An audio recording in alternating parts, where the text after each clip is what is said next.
It's time for Wise Money with Korhorn Financial Group with certified financial planners Kevin Korhorn, Mike Bernard, and Josh Gregory.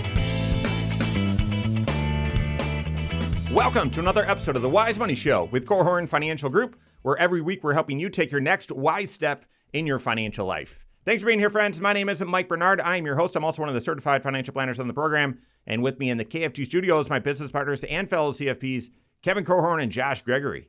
Are there moments in your life where you face a fundamental change in the financial decisions you're facing and the strategies you should be deploying?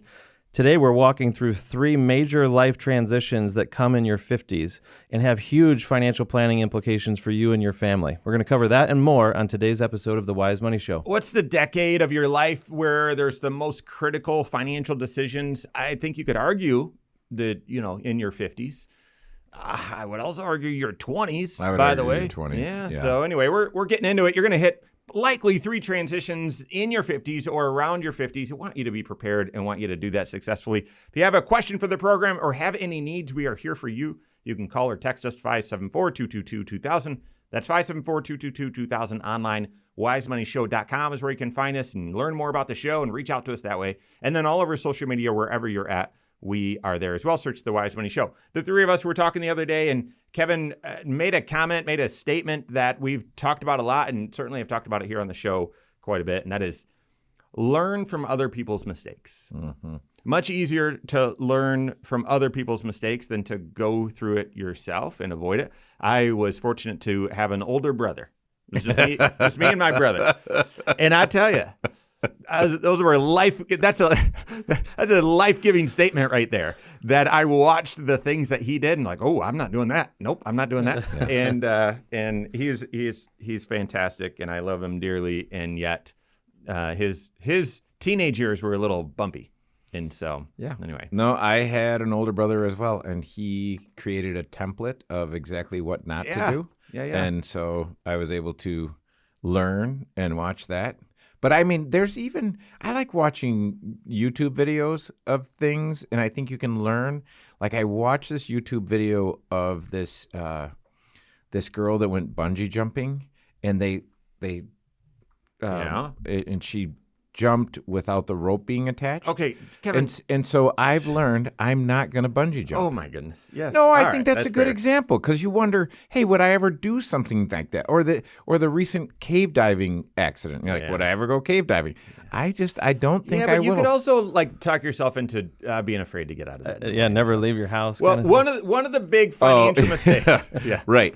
Okay, so if you leave your house, that means you're going to go bungee jumping, of course. And cave diving. As soon as you walk out the front door. And paragliding and all of these things. Yes. One of the big financial mistakes it seems so simple, but it's a big mistake. Catches a lot of people. It's just not planning ahead for the upcoming transition.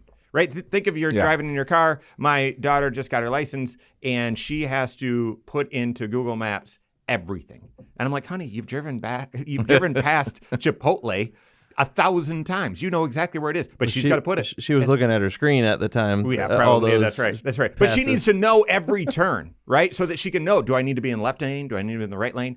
Yeah. Somehow financially, we tend to live in the moment a little bit. It's very possible you might be living in the past some. One big financial mistake has to do with not being proactive. Mm-hmm. The first habit of highly effective people that author and thinker, the late Stephen Covey, shared. And so we want you to be proactive and be aware of the upcoming path. Now, most people will face 7 major life transitions. You may face all 7, you may not. Don't know your specific financial situation, but we want to hit the 3 of them that you're likely to hit in the 50s today. As a backdrop, Josh, you want to just lay out what the 7 are, including the 3 we're going to go deeper on today? Yeah, absolutely. We've done shows on this in the past, and or entire series before, because each one of these transitions brings its own questions, its own new issues, its own strategies. And you may have already many of these in your rear view mirror, and that's great. But for those of you that are listening, those who are going from the college years or their educational years to work, talk about a fundamental transition. Yep. Going from being single to married, huge life transition there, and it's a game changer for so many areas of your financial life. Going from being married or young adult life to now having children. Becoming parents is a major transition. And then when those kids grow up and you're sending them off to college, that's another phase here where the rule book is different now and you need to adjust. Then when they are done with their education and you're launching them from the nest, they're becoming independent of you. Becoming empty nesters is another transition. Number 6, then, back to your own life. What happens when you go from work to retirement? For some people, that's a stair-stepped approach. Others, it's an event on a certain day, but it's a game changer. And then finally, the most somber one of them, going from married to single again, either because of divorce or because of losing your spouse. It changes all aspects of your financial life and the decisions that you're facing. So being aware of what is coming next for you potentially. You may not be able to circle it on the calendar or know the exact date or anything like that any of these would occur. But are you prepared? Are you flexible enough in your financial life to be able to make the transition well? Are you planning ahead for those? Or are you simply going to react when they're on you? Okay. We started with mistakes. One of the mistakes that people make is not being prepared, not planning ahead for those, and simply needing to react. And hopefully your work with your CFP is going to reveal, okay, what are some of the big life transitions and some of the small ones that are ahead, and how can you plan ahead and be prepared today to both have balance between today and the future, but so that when those transitions occur, you're more prepared. We want to focus on 3 of them, the ones that are likely to happen around that kind of critical decade in your 50s. The first is the 4th, okay? And so if you are having kids, I don't know, people are having kids later these days. Yes, they are. But say 25, when you're 25 to age maybe 35, maybe I was closer to 40 when we had our last one. But add 20 years to that when they're in college, and that means your kids are entering college. Maybe your oldest is entering when you're 45, but you've got kids entering college when you're in your 50s. Mm-hmm. So that helping kids with college, that's the first transition we want to go deeper on today and want to talk about how can you prepare ahead of that transition, right? Mm-hmm. So how can you be ready for that phase? What should the planning look like to get you ready? What are some of the financial areas of your financial life that are most impacted during that stage, that transition? And then finally, what are some of the key decisions that you need to navigate? So how do you plan ahead for kids in college? I think this one is a lot of is fairly reactionary. Yeah, so I'm going to take a slight detour because as I'm thinking about this, in your 50s, there are certain things. There is a time when your kids are going to graduate from high school and go to college. And so when that is. There's a time when you can do a catch-up contribution at 50. When that is. But here's what happens with the kids and then in your financial life. With the kids, they are birthed and they are children. And then they grow up and they become adults. And in your 50s, you're likely going to transition your relationship with your children because they're no longer children. They're either adults or some people call them adult children. How do you define children? I'm just kidding. But here's the thing. It's different. Your relationship, and Lori and I were just talking with some folks about how to relate to adult children and how tricky that is. Well, here's the other thing. Your financial child that you started in your 20s has likely grown up as well. And how you approach that, because you now have what used to be this little thing is quite likely a sizable thing. Mm-hmm. If you call it your finances, and some people, if you have 3 children, I say your finances is your 4th child, and for some people that's even their favorite child. Mm-hmm. So how do you deal with that 4th child? Because you likely need to change your approach to your finances when you hit 50, because your finances are so dramatically different than they ever were. Yeah. I like that detour. Yeah, I concede that. Yeah, completely agree. On the way, I think if you So, Kevin, you said one of the knowns is that if you have kids, you know at some point they're going to graduate from high school and, they may not go to college, they may go into the trade, something like that, but they're going to need some education. And I think early on, you need to start discussing or start deciding, well, what is our role going to be? Now, we've done some planning or some discussions on this planning approach before, and one thing that a lot of people get mixed up with is, well, I need to clearly know exactly what my role is with college before I start saving. That's not necessarily the case. You got to take a different approach. We've got that approach and the rest of these transitions in your 50s, that more coming up here on The Wise Money Show with Korhorn Financial Group.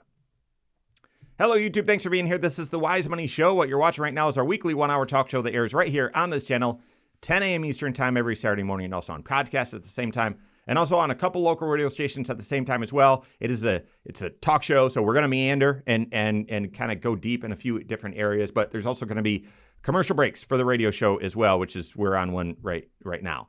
If you are looking for something shorter or something that's more concentrated, direct to the point, we've got that for you as well. Next Wise Step videos that air all throughout the work week right here on this channel, as well as shorts as well. So going at your speed if that's more your style. Make sure you hit that subscribe button so you're aware every time we drop new content. If you like the content, we appreciate it. Leave questions and comments below. Curious right now as we talk about college. What's your college goal? Tell you, me and Cindy, we've got our oldest is just starting to drive, like I told you, and our college goal is clear and yet not perfectly defined for the two of us, and it will take shape over these next couple of years. Josh, what about you? Did you guys know, Jaden's entering college right now. Did you guys know immediately, like when he was a freshman in high school, this is the plan? We defined it way before then, actually. Did you? And it has evolved to the point where we wanted to fund a certain percentage of their college costs and everything, but we were going to do that by just saving what we were able to save, and it has ended up growing to a larger sum than what we had shot for. But yeah, no, we wanted to make sure that they had skin in the game, and an incentive to be working hard for scholarships and things like that, and he's done that. So I'm happy for him. I was just going to share my goal. I'll share it on the air because it does lead us to the next transition as well. But again, it's not defined. I'm willing to admit that. Cindy and I will need to figure that out. So, all right, here we go. And our goals didn't matter because the best laid plans of mice and men, nothing that we planned worked out the way we'd planned it. Yeah. And so that is the I would say the joy and the journey of seeing things and things you planned on not happen, and how do you adjust to that, and what do you do, and do you compensate for this, and do you do something for that, and so. All right, here we go. Most of us are going to experience 3 major life transitions in this kind of critical decade of our financial life, our 50s. And what are they? How do you get prepared before that transition hits so that you're ready? And what are some of the big, impactful decisions you need to make to ride through that transition phase of life successfully? We're helping with that right now. This is The Wise Money Show with Korhorn Financial Group. Thanks for being here. My name is Mike Bernard. With me in the KFG studios, Kevin Korhorn and Josh Gregory. Stay up to date on all Wise Money content. Find us online, wisemoneyshow.com, and then all over social media, wherever you're at, we are there as well. Search The Wise Money Show. Okay, we're talking about the 3 big life transitions of the 7 that most people experience that happen in or around your 50s. And the first one is sending kids off to college. Now, the tricky thing, if you're going to be prepared for this transition, it's not going to be clear what it will look like until the last second. One of my favorite stories is a client whose child had a full ride to one school and had barely any scholarship to the one that he wanted to go to. And the night of the deadline said, I'm going to take the full ride. And then woke up the next morning and could barely eat his cereal. He was so depressed. Wow. And so decided then, nope, I'm going to go, late entry to the school that I wanted to go to. It was only a couple $100,000 decision right there. Oh my. And so, right. And Kevin shared that in his plans that they made, like as the kids made education and college decisions, it just was very different than what they planned for. So the unique thing with college is if you wait until you know the answer to start planning, you won't be prepared. Right. However, so you need to start preparing for an unknown, even though you can't do the full calculus as to, okay, well, what is it? Let's figure out exactly what we need to do to prepare. For us, so for Cindy and I, our oldest is going to be a junior in high school. We have a loosely defined plan, and that is to pay for 100% of a state school the first 2 years, and then tuition only the second 2 years of a state school, so that she begins to take on her living expenses. Because as we're going to talk about with the fifth transition of, well, how do you get these dependent children who have never paid rent or have never paid utilities? How do we get them to start doing that? That was our idea. Now, I have no idea if our child, but surrounding that is the goal of, we'd really like our kids to not have student loans. And so to pick a school that is responsibly, affordable, and who knows? So that's the initial plan, but it's not perfectly defined. Josh, it sounds like your guys' was really defined. Well, and it was mostly because I felt early on that the first step in getting ready for college is getting two spouses who have wildly different views on college funding on the same page, right? Because Andrea and I both had very different college experiences. We went to the same school, but it was funded differently. My parents told me, at the start of high school, listen, we think you should go to college, but we're not going to have money to send you. So you're going to be on your own. That was incredibly helpful to me because I worked my tail off in high school and into college, and so I was able to help fund it. I took loans and things like that. Andrea's parents got tuition free for her. And so she just had to fund time on campus and everything, and that was very affordable to just pay as she went. And so she's kind of coming into the marriage before we even had kids, and we're talking about college and things like that because I'm a financial planner, and we were thinking way ahead. And her thought was, well, we want to fund it all, right? And my thought was, we shouldn't fund any of it. Like, let's make them, harden these kids into adults early or something. No, like different views, different experiences. And we actually found a middle ground that worked for us. And we took an approach. And because we talked about it early enough, we got started on the saving intentionally. And now, our oldest son is off to college right now. Right now. Kevin, you said something a while ago that I think can help us transition, but also really help put a bow on this topic of how do you get ready for this college transition. And that is, when are you most motivated to save for college for that child? You remember saying that? No. Okay. When they're first born. Yeah, when you first look them in the eye. You're holding this bambino in the hospital, and you would just do anything to help them have a great life. You'd sacrifice anything for them in that moment. And then as soon as you have a dirty diaper, that feeling changes. It's all gone. And you say, what is that? But no, so it's I would say use that motivation, begin the savings process, explore the 529 plan, and especially if you live in Indiana, some of the state tax benefits and so on. And then as you leverage that momentum and you start having those conversations and take two spouses who have very different views of college and start shaping your goal, you'll be more prepared. What areas of your financial life are most impacted at this time? I think during that college transition, present financial position, and really we see major cash flow implications. We see a lot of people that say, you know what, I guess I need to stop funding my own retirement because I have to pay for this, or I need to go in debt. I need to get that home equity line in place, something like that. Protecting or balancing that, but making sure that your present financial position and your goals don't all become backseat to the urgency of being in college. That's a big one.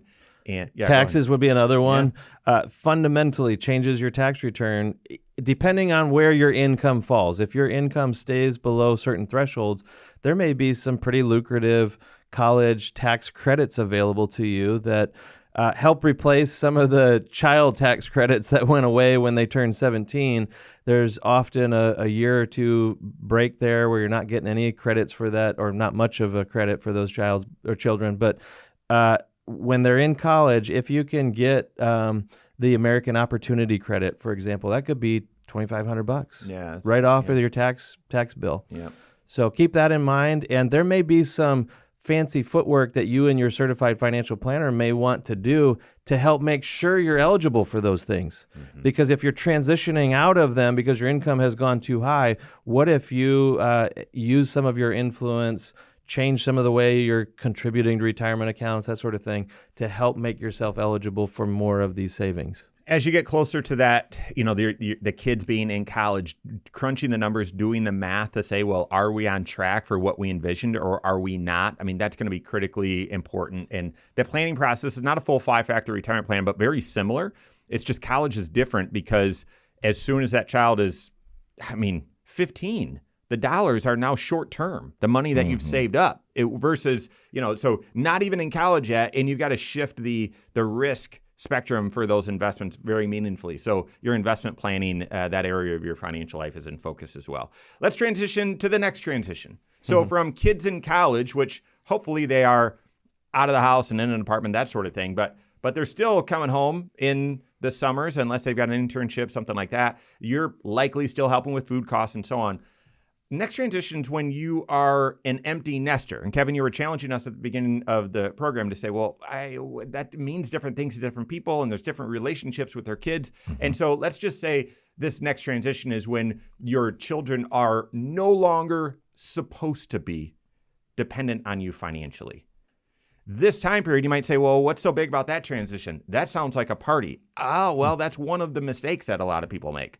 But Kevin, let's start with this unique relationship that you have with your adult children at that time. When do they, this is a big one, when do they start paying their own cell phone bill? When do they start paying for their own car insurance? If they do live at home, do you charge them a little bit of rent, right? And how do you do that? Just did a Next Rise Step video on that. If you do it really formally, it's going to cost some taxes. we would suggest doing it informally, but I would charge them rent personally. But so Kevin, let's wade into that a little bit and that transition. Yeah, so it's very funny to hear Mike, who does not have adult children, say I would charge them rent. And I'm telling you, I have been the perfect parent up until I had kids, and then I was the perfect empty nester type parent until my kids were empty nesters. And there has been some sort of there's a gap between what I was confident I would do and what I actually did. Yeah. And especially there's going to be a time or two where you might look at your spouse and say, hey, you know what? Our life would be a lot better if they were not here. So let's just help. But you know what? You say, no, this is the best place for them. And so the big question, and this is where I need to figure out, how do I relate to my adult children? How do I relate to my finances? And how do we create some sort of separation between my children looking to me for everything to my children saying, hey, I'm on the hook for this. Yeah. And so, and this is and these are not drive-by conversations. Yeah. Mm-hmm. These are not conversations that you can have quickly. Yeah. So, but I mentioned there's some big mistakes that people can make in this stage when you have more financial freedom and flexibility. How do you not take your eye off the ball? We got that and more coming up here on the Wise Money Show with Korhorn Financial Group. I just did a Next Rise Step video. Maybe Lindsay can do some magic and put it up here somewhere where you can click on it, about whether you should charge kids and rent if they come back home. And I shared a twist. Now, I have no idea if I will do it, right? Because like you said, I haven't done that yet. And if it's, hey, they're not earning that much and I want them to save into a Roth versus whatever. But the idea of having ideally in a vacuum, having your kids get used to paying some sort of rent, even $100, $300, but you stuff it into a bank account. Right. And then when they get that apartment, you give it back to them, sort of thing. Not everyone is able to do that. And certainly not every kid is deserving of that. I'm just kidding. So there's, there's all sorts of circumstances our kids where have never gotten what they've deserved, and thankfully we haven't either. So it's very possible your circumstances don't align with that. But we just, that aired right after right after school was out. And did you make Carrington watch it? No, she doesn't. Just give her some. No. I should. I should have my kids watch it. Sounds like. No, they're gonna say, "Well, Dad, wait. So it's a gift? Okay, sounds good. Let's do it." But this is the problem when you have these things that need to be discussed, and it's not a quick conversation, because if it is, it's quite possible that things get mangled, including feelings and other things, and so you have to make the time. And for me, I've had to really work on preparing my approach, because my children used to refer to me before they were 18, at least, as their overlord. But I used to say I would come in the front door. Like, I had permission to come in the front door, and that it was my rules that they were abiding by. And that's not my design. That's how God set it up, right? He's authority over me. I'm authority over them. So now, once they're 18, now there's some autonomy. And quite often, these children want all of the perks and privileges of that freedom with none of the financial responsibility of that freedom. So there's this helping them connect all of the dots and be very, for me, I have had to think I have to be very gentle. I have to be very patient. My wife would often ask, "Do you think you were gracious in that conversation?" And of course, the answer is yes. But no, it's hard. Yeah. All right. Okay. Let's get into how can you prepare for that transition, and what are some of the key decisions to navigate during that empty nester stage. So, third segment. Okay. Of course, getting ready to retire is the primary financial focus in your 50s, right? But there are a couple other big financial transitions that need to be on your radar during that time. Otherwise, it's very possible that you just presume, oh, I'm going to be hyper-focused on retirement, but instead you actually get there and other financial priorities are getting in the way. We want you to have balance and be prepared. We're helping with that right now. This is the Wise Money Show with Korhorn Financial Group. Thanks for being here. My name is Mike Bernard. With me in the KFG studios, Kevin Korhorn and Josh Gregory. Every episode of the Wise Money Show is on podcast. Wherever you listen, just search the Wise Money Show. Subscribe to it there. Rate the program there as well. We appreciate it. Just got some acknowledgement from Spotify and number of downloads and all that sort of stuff. So thank you for listening there, and we appreciate it. Talking about the three big life transitions that you go through in your 50s, or most of us will go through in our 50s. And if you had children, that's a big life transition earlier.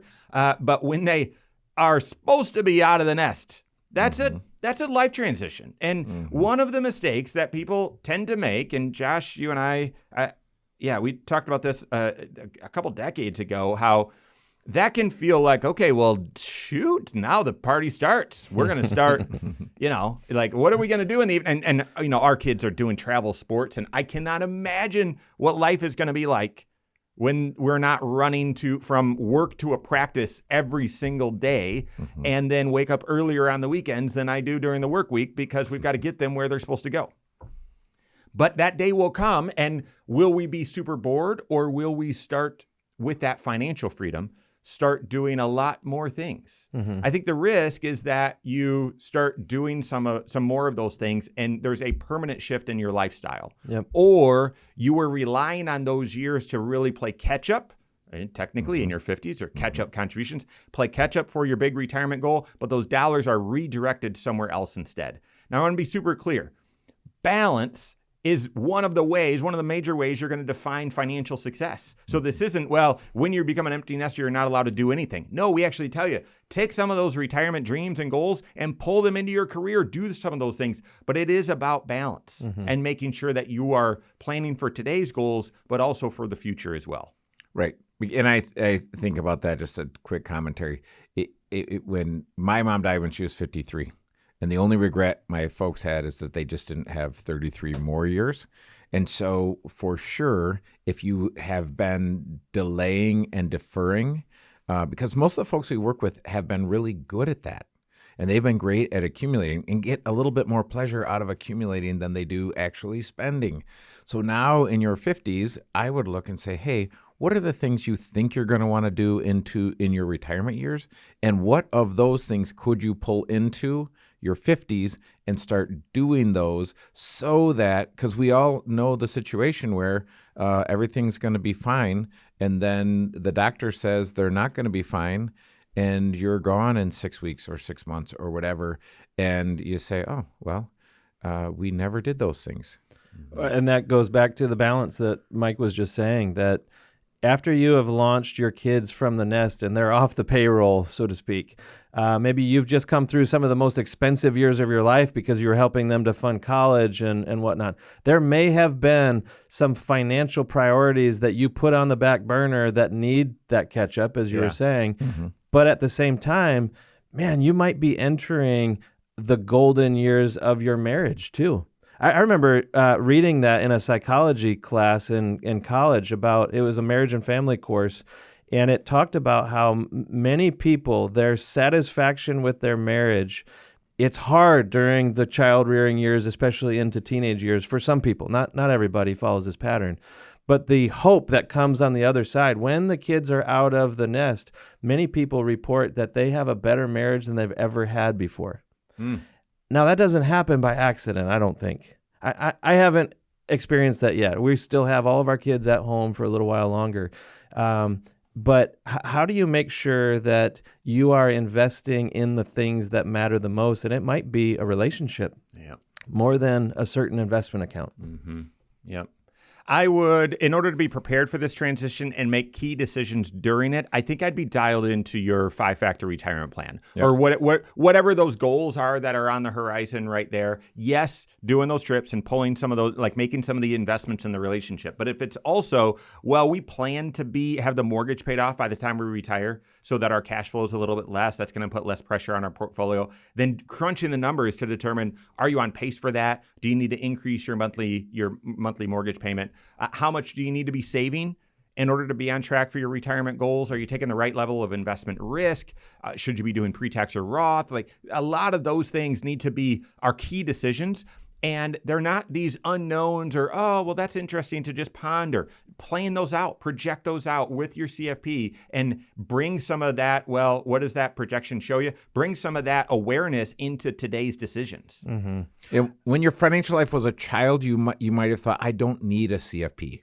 But now that your financial situation has grown up into an adult, just like your children have, you likely need a coach. The best performers in the world have a coach, and I would have a coach. I'd have a planner. I'd make sure they're certified, and I would have them coach me on what are my choices, what are the trade-offs, and how do I optimize my financial life. That's right. One of the most important conversations you'll have with your certified financial planner is an exercise to help crystallize and get clarity on those goals, those priorities, and get you and your spouse on the same page. Because when you're into the empty nester years, you may be entering some years that you have peak earnings. This might be the highest income years that you've ever had, which means you have some amazing resources to make progress towards the things that matter most to you over the long haul.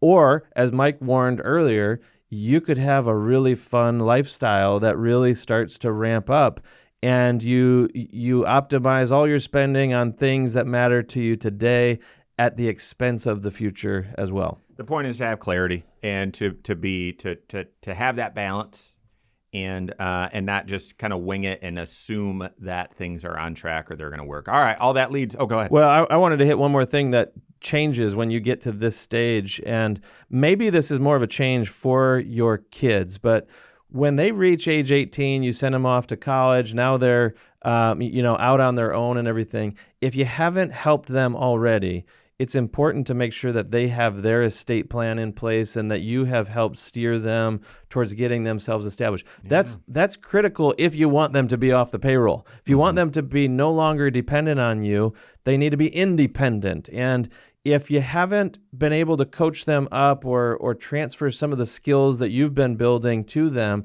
maybe it's important for you to help get them connected with an advisor of their own who can help them build those skills themselves. Or just get the right habits started, right? The number one phrase that new folks that enter and start a financial planning relationship here at KFG, the number one phrase they say, it's inevitable. Everyone says it either in, at the end of the first meeting or second or third.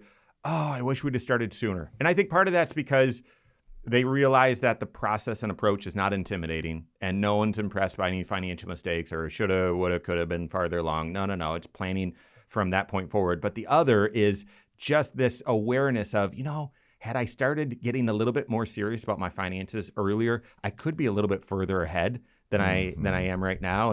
And yeah, not in a, you don't want to hold on to that and live in the past. That's regretville. It doesn't help you in the future. But yeah, if you are able to help the kids establish the right habits right as they're becoming young adults, financial adults, they may have less of that themselves. Josh mentioned estate plan for the kids. Your own estate plan. The kids might now be adults, and you might say, well, I would list them as the power of attorney or playing a role in our own estate plan versus your parents who are now, aging, right? And so updating your own estate plan. All right, that kids being out of the house and being empty nesters, the next transition, of course, is the sixth transition of the 7, is the granddaddy of them all, and that is you transitioning from work and stepping away from that paycheck and into retirement. I mean, this one, how do you prepare? I mean, you got it just starting early, right? In your 20s, in your 30s, like starting as early as you can. And similar to the college goal, you've got to start this one before your retirement goal is clearly defined, although most people would define it even at the beginning of their career as, I want to retire as soon as I possibly can. Later in your life, that'll become clear whether you'd say, you know what, I'd actually be bored just sitting around in my late 50s not doing anything, or, oh gosh, our industry is going through so many changes. I cannot hang on anymore. I'm getting seasick here. Get me off of this ride. And so, but you've got to start that preparation before that clarity comes. And so building those habits early, but saving aggressively from the very beginning can help you prepare. What else? Talk about the 5-factor retirement plan. We're going to hit that and more with this transition coming up here on the Wise Money Show with Korhorn Financial Group. I figured we'd talk about 5 factors. Yeah. And this is 4 segments, so I don't think we're going to get to that question. So for Joey's benefit, what are we doing? We are going to land the plane. Park the car. Did I ever tell you guys about... Put the kickstand down? This is maybe bonus content that didn't work into that last segment, but did I ever mention the book Feeding the Mouth That Bites You? It's a fantastic title, by the way, like brilliant title. It's a parenting book. That's a good one. Feeding the Mouth That Bites You, I believe, and I don't know the author, but we could look it up, I guess. But it talks about planned emancipation for your kids and like being very intentional and thought out, like what responsibilities shift from you as the parent to them as a future adult and becoming an adult and everything. But man, it's mostly about parenting, I think, in the teenage years. But it sure seems like there should be a sequel to that book that goes into the adult years, because how many clients have we known over the years who, they are still funding their kids' vacations or their kids' cell phone bills or the insurance because or you want the whatever. best for them. You want them to enjoy life, and you look and you go through the struggle. I mean, isn't that interesting with parenting? Like, how much of the struggle are you going to either put on your kids, right, or allow your kids to experience versus, well, I can make this easier on them. Right. You could and insulate it's the or struggle protect them that from creates it. the character and creates the skill set. Man, that is just so difficult. I mean, what is muscle? Muscle is a response to struggle. So I want my kids to build muscle. And yet when I watch them struggle, I don't like it. It's Feeding the Mouth That Bites You by Kenneth Wilgus. Can I just want to see, like, what could the cover of that book look like? I'm just it's a giant mouth. I feel like I want to put that into AI. Just come up with 5 titles or 5 cover pages for this. That's good. What does it look like? All right, there we go. It really is a great title, though. It is. Yeah, sounds like a Very helpful Great book too. Yeah. All right. You mean, so your pediatrician didn't give that to you in the first checkup? Like that wasn't required? Listening or reading? All right. Here we go. 4th segment, land and plane, retirement, 5 factors. I mean, Kevin, feel free to talk about some of, or Josh, both of you, feel free to go back and talk about some of that. How do you let your kids start taking some of the expenses and what are you going to help them with and those sorts of things? We didn't hit that in the last transition. Doesn't mean it's too late. So here we go. Thanks for being here. This is the Wise Money Show with Korhorn Financial Group. My name is Mike Bernard. With me in the KFG studios, Kevin Korhorn and Josh Gregory. Every episode of the Wise Money Show is on the YouTube channel. Go to YouTube, search the Wise Money Show. Subscribe to it there. Turn on notifications so you're right aware every time we drop new content. And if you like the content, you can share easily as well. You can leave questions and comments there. You can engage with us.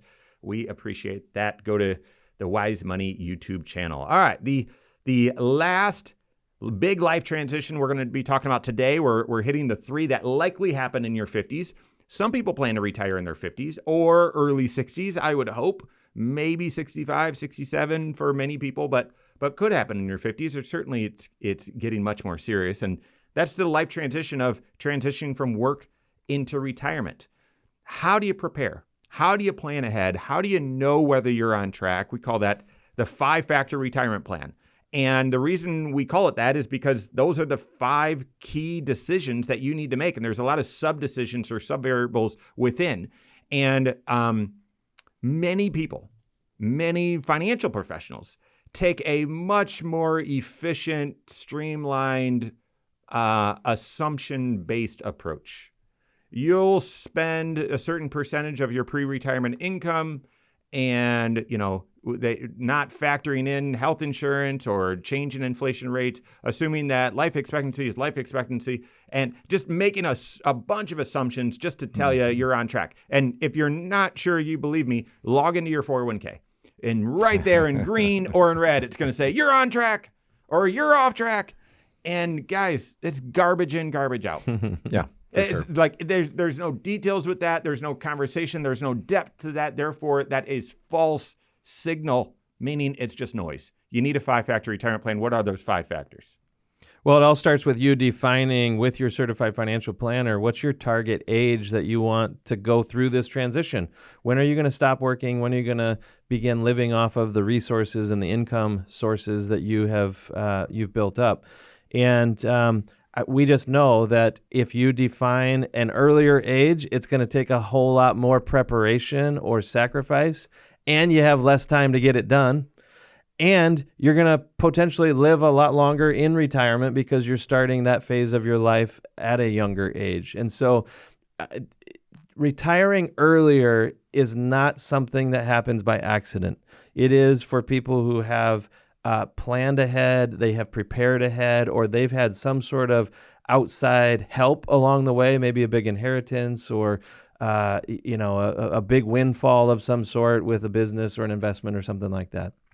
Age matters. It influences whether or not this is a transition that's going to be an easy one or a hard one. But also, how much are you going to spend when you get into retirement? This is one that you have also a significant amount of influence on, but maybe not complete control over. It depends on, are you getting out there to retirement with a bunch of debt that's following you in, and you have into retirement, you have significant obligations, and so that is driving your spending higher than it otherwise would need to be. Maybe you just have a lot of fun planned. You have a certain lifestyle that you're trying to achieve. The bigger the lifestyle or the bigger the spending, the more resources that you have to have and the more preparation it's going to take. Yep. You want to keep going on any of the others? Go ahead, Kevin. No, I'm good. So number 3 then is what are the sources of income that you're going to have in retirement? Because all that spending has to be funded somewhere. And if you've got steady, predictable sources like Social Security, maybe you have pensions, maybe you built a portfolio of real estate assets that are kicking off income to you. Whatever that is, the more income that you have, the more successful the plan could be, or the less demands that are placed on your retirement portfolio itself. And you're going to need to optimize Social Security. When are you going to take it? You can take it right away. Many people do. Many people, that's the right thing. But it may make sense for you to delay just a couple of months into the next tax year, maybe a couple of years, depending on spousal benefits, that sort of thing. And so you've got to decide that. Fourth area, investment savings, how much you have saved up. That's right. And this is the plan ahead part of this, right? Like you can have these conversations with your certified financial planner 2-3 decades before you get to retirement. But unless it translates into you taking action along the way and you are squirreling away money systematically, consistently over a long haul, and you're putting that money at risk. In other words, you're putting it into growth-oriented investments, not these stable, predictable, never inch any higher or lower type of investments. Think CDs or bank accounts. You will not save your way in the bank to retirement. You have to grow your way to retirement goals. And that means investing in things like mutual funds that are tied to the stock market, the real estate markets, bond markets, that sort of thing. Yeah, most people can't get it done using fixed assets at all. If you have an extremely low lifestyle and you're a prolific saver, it's possible. We've seen it done. But that's a demonstration of the trade-off, right? That's why these 5 factors, they are interrelated. Correct. Because, if your lifestyle in retirement is very low, maybe, and you're saving up a lot, maybe you don't need to take a lot of risk, right? But they're interrelated. And most people, and again, most planning approaches, most financial professionals don't discuss and don't work through those trade-offs. Right. But you do want to understand, why would I invest in assets? If it makes sense for me to invest in assets, what types of assets would I invest in? And what should my expectations be? Because assets give me the best opportunity to hedge against inflation, and structured properly, they let me deal with taxes. So, I mean, my 2 arch enemies, arch rivals for retirement are inflation and taxes. And structured properly, investing in assets can do that. Because the other reason why, if you live in the United States of America, I don't know if you guys noticed, but we got a little debt going on. And so the more money that's printed, the less valuable your current money is. So if I'm just a fixed income investor, that doesn't make me a bad person. It does mean that my purchasing power will be eroded every year. Yeah, that is very real. It's the reason why planning ahead for this is kind of the granddaddy of all of the transitions. It's the one that most people are looking forward to if they are prepared and it's a fun transition.